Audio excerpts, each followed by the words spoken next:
What's going on, my money mavens and moolah misfits? It's me, Joe Knows Money here, and I'm coming to you with 6 steps that NBA players can take so that they don't go broke. Now, it may sound pessimistic given the NBA Finals is my inspiration. However, I'm looking on the court and I'm seeing all these young, dynamic, talented individuals, and sadly, I know that 5 years out from their retirement, 65% of those NBA players will be broke. And I know there's always exceptions to the rule. We look at LeBron James just crossing the $1 billion mark. However, if you look at 65%, that tells you that it's more of a rule than it is the exception to a rule. So therefore, I want to go over these 6 steps in hopes of helping the next generation reach LeBron James status.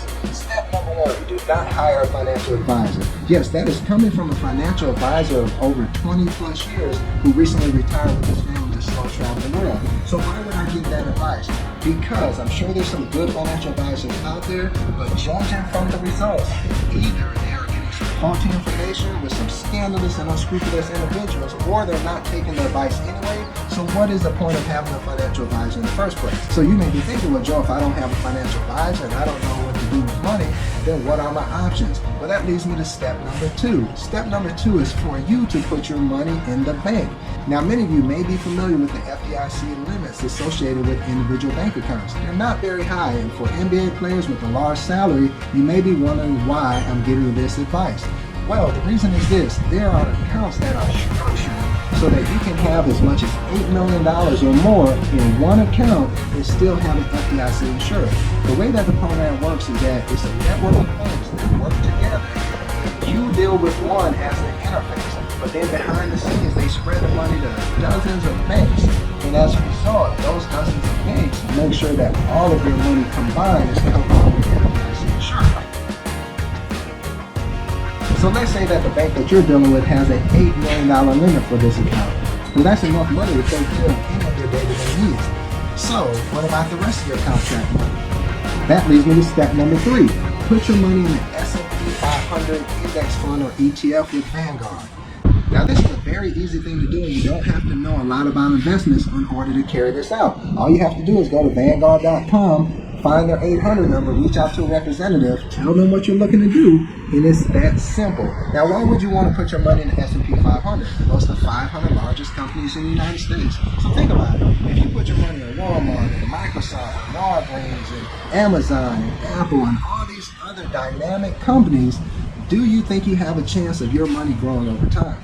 The short answer should be yes. So even if you don't know a lot about investments, you know that people are patronizing these 500 businesses, and as a result of that, you can profit by putting your money into an investment that invests in those businesses, right? Because as they profit, so do you.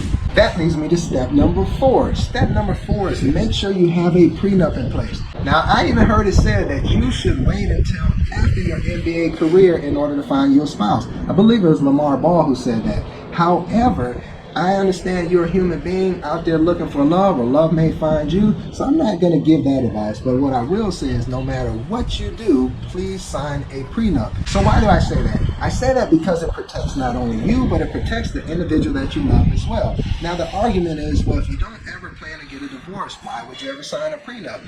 My response to that is that there's a 50% chance that you are going to get a divorce. Those are odds that you cannot ignore. And what I would always share with clients is this: you are the most generous that you will ever be at the precise moment that you are going to get married. Therefore, anything that you are going to give, you're going to freely give it in the prenup agreement versus waiting until something goes south or sour where everybody has their guards up and they're ready to duke it out, and it's a very painful process financially as well as emotionally.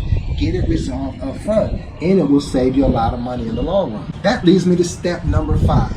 Just say no. It's easier to say no to something when you're saying yes to something better. What you're saying yes to is financial solvency for your entire life. I feel bad watching guys put all the wear and tear on their body only later to find out that all of that was for naught because you made poor financial decisions or people led you down poor financial paths that cost you your financial freedom. Therefore, here you are, you made millions of dollars in your early years, all of your high income employment dormant skills have been used up in the form of basketball, now you find yourself in a financial pickle. And it's really not necessary. All you have to do is say this word, no. No, practice it with me. Say no over and over again. If you look at the numbers, the chances are that the more you say no, you will turn down more bad opportunities than you will turn down good opportunities. Step number 6, master the calculation of the rule of 72. It's a very easy one. All you have to do is look at the potential rate of return that you can get on your investments, like the S&P 500 index fund or ETF, and you take that number and you divide it by 72. So let's do that really quickly. Assume you're going to make an 8% rate of return on your money, and you divide that by 72. That means that your money is going to double every 9 years. Now, just for round numbers sake, let's say your money is going to double every 10 years.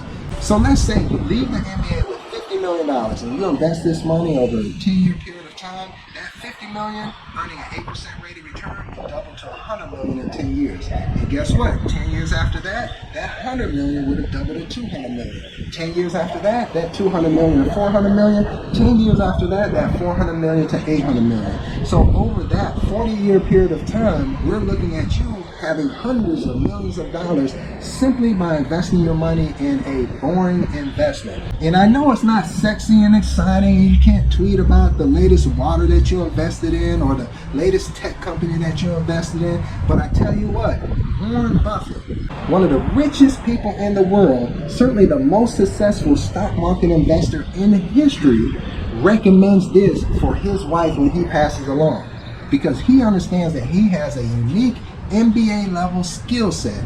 Matter of fact, it's not only NBA level, we're talking about Michael Jordan, LeBron James level skill set when we're talking about making investment decisions that virtually no one else possessed. So that's why he is suggesting that his wife, upon his passing, put 90% of her money in a Vanguard S&P 500 fund and 10% in a bond fund.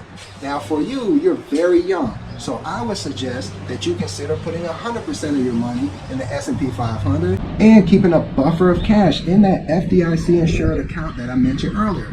So there are your 6 steps for how NBA players can avoid going broke. I love the game. I love watching these individuals succeed, and all I want to see next is for them to prosper well beyond their NBA years. So if you know an NBA player, you want to be an NBA player, or you just a person who want to make sure that you benefit from the same investment advice that I would give to an NBA player, then pass this information along, share it, and internalize it as something that you can do to make sure you secure your own financial independence for the long term. So if you enjoyed this video and you want to see more videos like it, please like and subscribe as well as share this video. And until next time, be good to yourselves.